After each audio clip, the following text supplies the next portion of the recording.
I haven't used my page since March. That's a long time. Like April 1st, March 30th. And I know what people normally do. They do this little hiatus, and then they come back and let you know that they're a doctor now and how much better it is. And I didn't do it for none of that at all. And it's interesting. I've gone off social media before, and I've always had the need to like go back and check.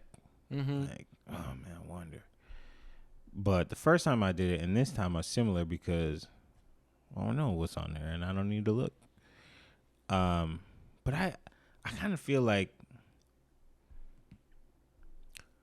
there's like an error coming for me. An error? Era. An era. I felt this when I was like 26 too. It's hard to predict, when it's coming, but I feel like there's an era that's coming for me that requires an incredible level of focus. And you have these windows that are open that are, if you're not focused enough, you're going to miss the mark. And it doesn't require you to give up this or that. But I remember when I was 20, and I got off social media, and I had the desire to lose weight. Having the time and the focus, right. I got there like that, and it kind of like it kind of defined the next like 10 years of my life, because losing weight, right? That's like the goal. But along the journey, you learn all these things about yourself. And the funny thing about me is I am confident today because of that thing that happened in that moment. When I moved to LA, my thought process was that I'm going to make it work despite the fact that I know this is not going to work. And that puts you in this like not confident position. Yeah. You understand what I'm saying? Yeah.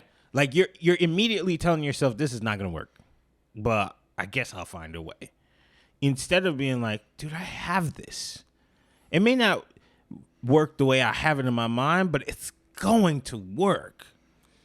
I had no confidence, though it appeared that I might have. Right. Just because I could talk to people or I was talkative or whatever. Right. But deep inside, I'm like, I don't know if you ever hear somebody who says, I don't think I'm qualified to do something that they're already doing. Right. That's when you're like, that's why I talked about Andre 3000 like that, where it's like you lost your confidence. He's incapable, and it's like, hello, sir. You have years and years of evidence of why you are You've very overcome capable. So much. He in his GQ interview, he was like, you got to get in the right mindset for that, this, that, and the third. It's all these excuses. What are you talking about? It's the same thing as when you have no confidence in yourself and everyone sees it, but you don't. Yeah. And that's tough. It's tough when it's people you know.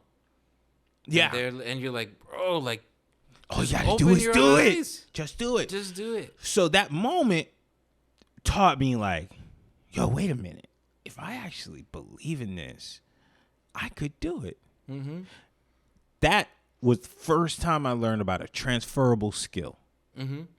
Because I firmly believe you could learn something at Wendy's, at a job at Wendy's, and take it somewhere else that in everyone else's mind makes no sense. How did you learn that? Even if you like fuck up at it. Yes. You're like, okay, but now I know what to do when that happens. At the very bare minimum, you could learn how to talk to people a certain kind of way and understand what people are looking for and what they want. Yeah. And that could take you so far. Yeah. But the mentality was, I have to do this thing to change the next 10 years of my life. That's why when I didn't know what the hell I was doing in production, boy, was I getting work. Yeah. You understand what I'm saying? Because I had some kind of confidence in me that just said, if I could do that. Figure it out. I'm pretty similar. I don't know. I think I need a little more confidence, but I'm pretty similar in that a lot of times I'm like, I'm going to have to figure it out. I'm going to do it. Like, and then for me, it's if you tell me I can't do it, I'm like, ooh, okay. People don't even tell me that. And it's like a jacket that I wear. Yeah. You know, like people can sense somebody who they talk a different kind of way, you know? And so, and sometimes you have to cut something out to get that extreme level of focus. The crazy thing is, ever since I stopped using my social media, there has been so many challenges I never spoke about that I've gone through. So many. But in my mind, I'm like, this is good. Because the more I learn how to fail at this, boy, does next go around look good. Because I think I'm practice shooting at the target until it's my turn to shoot through the window, and I'm going to get it right. Yeah. So you got to go through all these steps. And again, this is not about social media. It's about what it represents. Yeah. And I just feel like there's something burning so deep inside of my gut that says, yo, if you just stay right here, right now, take everything on your back and don't act like a victim. Act like this is a lesson. If I just stay in this zone right here, right now, boy, when I come back, they're going to just say it's luck. But it's not. To bring it full circle, keep your heart 3 stacks. Keep your heart. Get this flute out of here. Thanks for listening to the show. We appreciate you. Thanks for watching. Hey, if you are watching this on YouTube, leave us a like.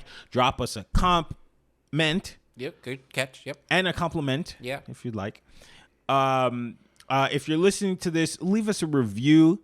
Let us know this is a 5-star podcast. If you like any of the subject matters that we talked about on this show, let us know. We'll talk some more about it. Exactly. We really want to talk to you, so just talk to us. Yeah. And thanks again for being a fan of the show. Thank you for listening. Thank you for giving us your time and your attention. And we'll see you next week, same time, same place. This is your Thanksgiving episode. There is going to be a post-Thanksgiving episode. That's how are we working.